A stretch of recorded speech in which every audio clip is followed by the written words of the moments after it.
using communication when growing apart. Hi, I'm Bec from Be Free Emotional Fitness Training, and I support women and girls to become emotionally stronger.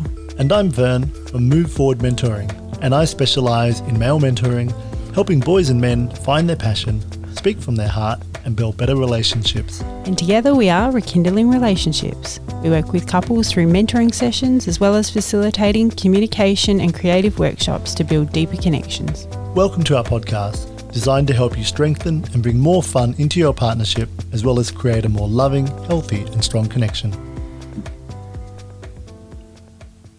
Hey everyone. Hello everyone. So we're in the last episode in this season of using communication, and this is probably a really sad one. The saddest one maybe is using communication when growing apart. Maybe it's not sad, maybe it's actually happy because it could be time to go. It could be a new chapter in your life. So how do we use communication when we're growing apart? What happens now, Bec?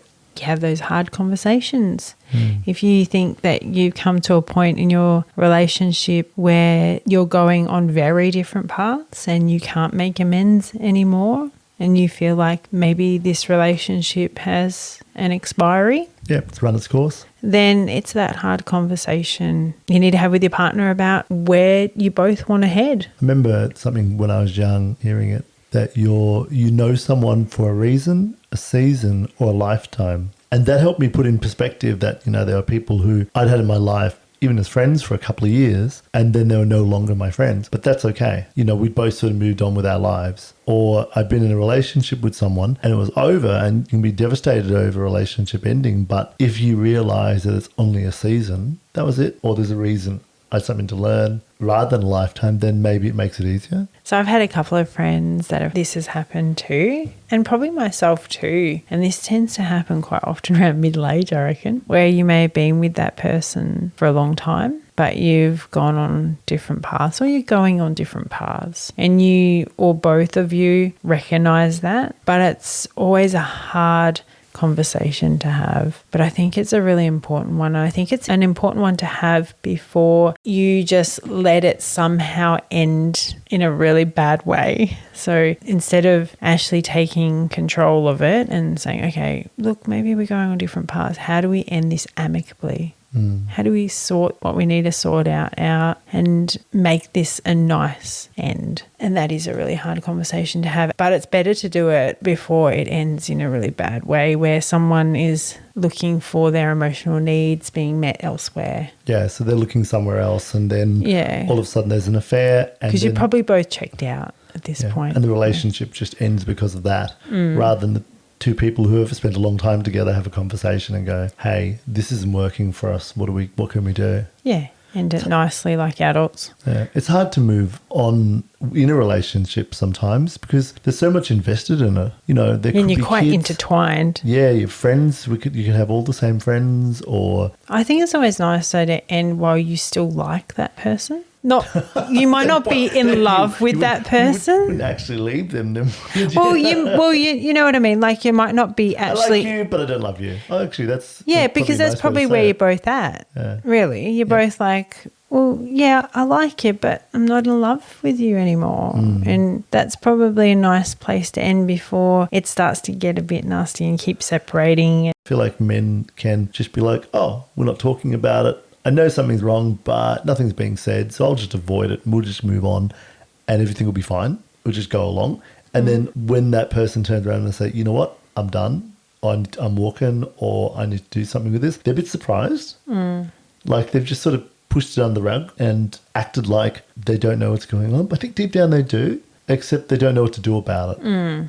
Or that maybe they don't want to change. Maybe they're happy with the way they are, but the other person's gone on a different path. And that's okay too. People can just grow different ways. Because you might find that other person that's happy on your path. And I think if you actually recognise that this might be good for both of you, rather than, I'm doing this thing to that person, but you could be creating freedom for that person that they actually needed. They weren't happy either, but they didn't know what to do about it. Yeah. So you open that space to say, hey, let's have a conversation about this. Where are we going to be in the next couple of years? Or that's a really good point. And I felt like that, I think, in my first relationship when I ended it. I felt like it wasn't fair for me to keep this person going when I wasn't in love with them anymore, and I felt like it was nicer for me to set them free because I thought it would send me insane if I was that other person that was wondering what's going on, and you can tell that person's not in love with you anymore and things are not quite right. In my head I thought, I couldn't do that to someone. So I think that's a really important point that you mentioned there, where if you put yourself in the other person's shoes and you're not feeling in love with that person anymore, wouldn't you rather them say, this is really hard for me to say, but I'm no longer feeling in love with you and I don't think I want to be in this relationship anymore. And I think if you do that, as hard as that conversation is, you're setting that person free to find someone that suits them, that's going to give them the love they deserve, because you're not giving that to them anymore. It's interesting in this conversation, I'm sort of having these little revelations in myself and realizing that this is something which I haven't done in the past. I haven't done very well. I haven't ended relationships very well. I think I've made a mess of, let's say, half-half. I'll give myself half, where I've done it really badly, occasionally done it well, but in this conversation realizing how important it is to do that, and that's what I should have done, and that would have made things so much easier. Avoiding the conversation. Yeah, you're not setting them free to find what they deserve. Yeah.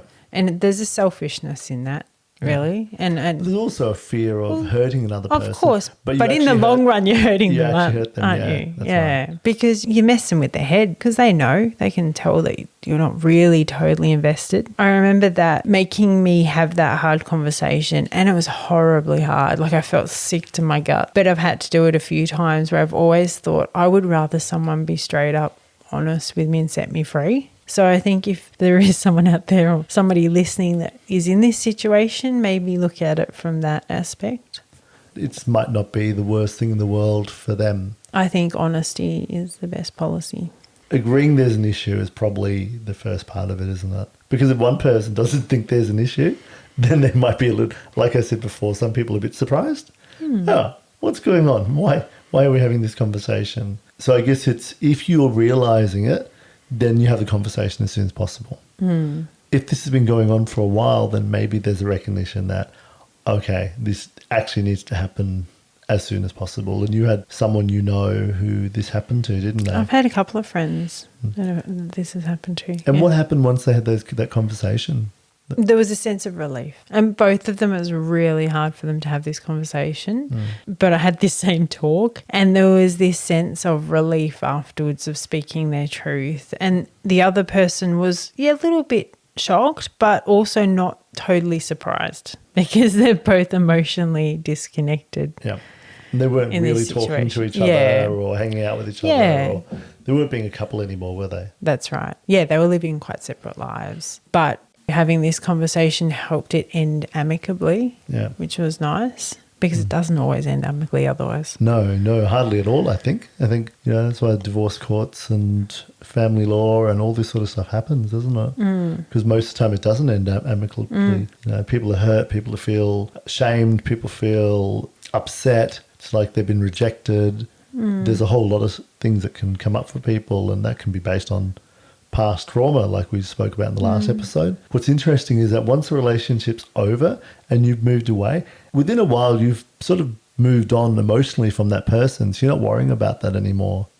It's the realization that, this might hurt a little bit or hurt a lot to start off with, but it will get better. And give them what they deserve, and you go get what you deserve, which is to be loved properly. That's a much better way to live, I always think, where you get what you both need. And at the moment, clearly, if you're having these thoughts where you think you need to have this conversation, then you're both not getting what you need from this relationship. That's so true. In this conversation about separating, to sort of go into more detail, I guess you've got to work out what each other needs and want. The conversation is, I think this needs to end. These are reasons why, and this is what I'd like to happen now. What do you need right now? What do I need right now? And maybe in understanding each other's needs, there's probably a bit more ability to support each other in that as well. Yeah, that's right. You can support each other, because obviously at one stage you have been in love with this person. So you don't want anything bad for them, and I'm sure they don't want something bad for you, you know. Unless there's been antagonism for years. Like, you know, people do grow apart and all of a sudden It there's gets nasty. criticism. Well, I'm and it hoping gets they've nasty. had this conversation before that point. Well, you know, Some once people if you get to that point where you are really critical of each other and really negative towards each other, then probably that's a really big warning sign. That's a bell going off that things aren't working and you're not actually going to get any happier. The reality of it is, if you're at that point where you're just miserable with each other and you're just fighting each other and poking each other, you're not going to get happier, but you will be happier if you're not with that person, because you'll either be by yourself and that's better than being with someone you don't like or don't want to be with, or you'll find someone else. And ask yourself, why are you still there? That's a really good question. Why do you think people stay? Kids. I think most of the time it's for the kids. Yeah.